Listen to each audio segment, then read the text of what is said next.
Hey guys, this is Max, and this is my family of networks. Um, this is kind of like a broad map of it all. I'm in the middle, obviously, with a smiley face, and the four networks I chose, starting with the two ones on the left.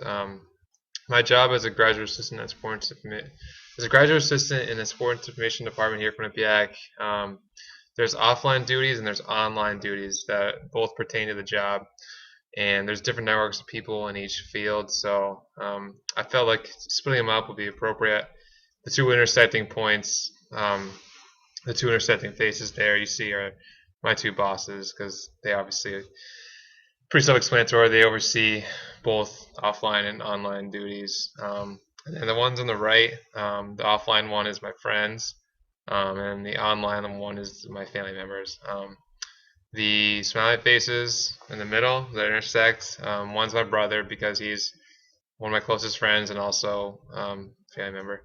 And then my parents because most of my friends either know my parents or are friends with them themselves. So those all overlie and intersect and everything. So moving forward, the offline network for my job is best explained this way. There are two main salespeople or connectors, and they are my two bosses, Ken and Tony. You can see the lines going from them to themselves, or them to each other, and then also to pretty much every field here. And that's because they oversee the whole department.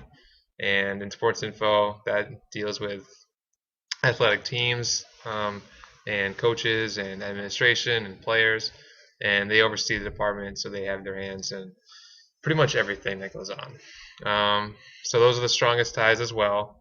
And then based on the sports we're given, sports we're designated as part of our job, we're each given about 3 to 5. And for each corresponding sport, there's obviously a coach.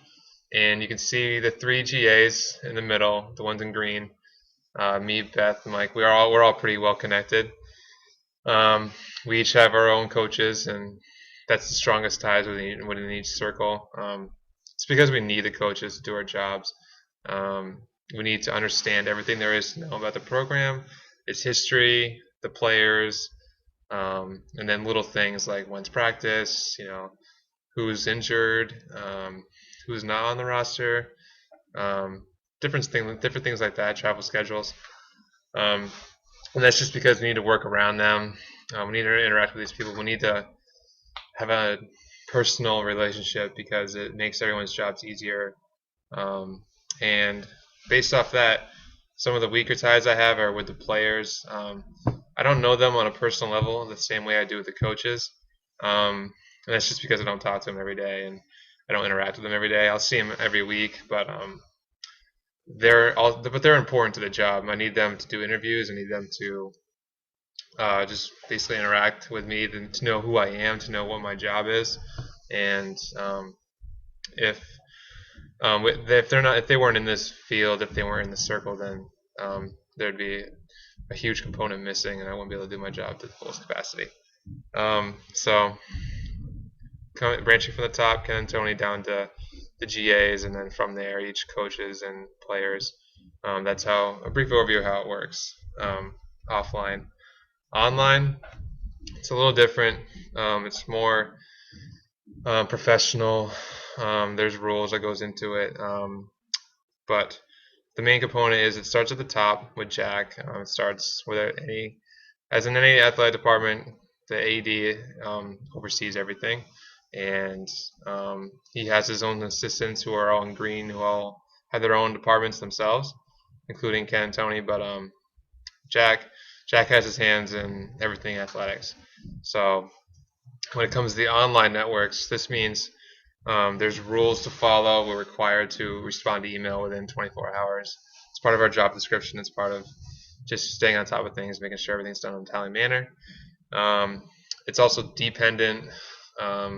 We need online networks. We need technology to do our jobs. Computers are necessary for the workplace. And there's also guidelines like, you know, how to word a particular email. Timeliness is big. Um, so those are little things, but as far as looking at the individual connections, the strongest ties lie within, once again, my bosses, and then the GAs themselves within our department, all 5 of us. But the branching off of that, the things below our names, including like work study students, student media, coaches, players, outside media, we all need to correspond with each other to organize everything. Work study students need to know when their schedule is. Student media needs to know when players and coaches are willing to interview. Coaches and players need to know what time they need to be and where they need to be for interviews. And then the Max staff is just the conference we're in, and we provide them with video, pictures, bios, updates, stats, anything that is relevant to our programs. We have to then give off to them, and they request stuff from us, so we have to get it from our networks, our own networks. So why I split them up, online and offline, is offline. My tasks were a little more independent. The face-to-face conversations are important, but it's all about how much you want to put into it. You're not required to speak with coaches on a daily basis, but doing it makes your job a lot easier. It makes it so that you put out better material. It makes coaches want to do more interviews and stuff like that. Whereas online, like I said, there's rules to follow. 24 hours response time. It's also dependent. We need people to respond to us, and there's other rules and guidelines that we follow in any online correspondence. So that's kind of the difference, and each one has its own networks and fields. There's some similar players, but that's basically a brief overview of everything. My group of friends are my offline network just because we're relatively close to one another. But an important distinction here is I have a girlfriend we've been dating for 4 years, and we've kind of intersected group of friends. We've built up our own group of friends. Hers are more on the right, mine are more on the left, but we've been dating for so long that most of our friends are now the same.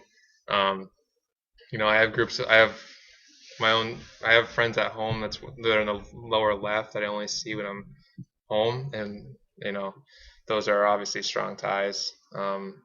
But everyone in this list here, there's no weak ties.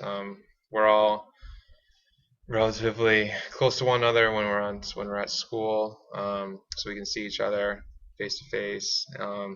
And yeah, there's certain distinctions here that are important to make. Like my group of friends at home are not connected to the people, to the ties, to the friends around me in Avery.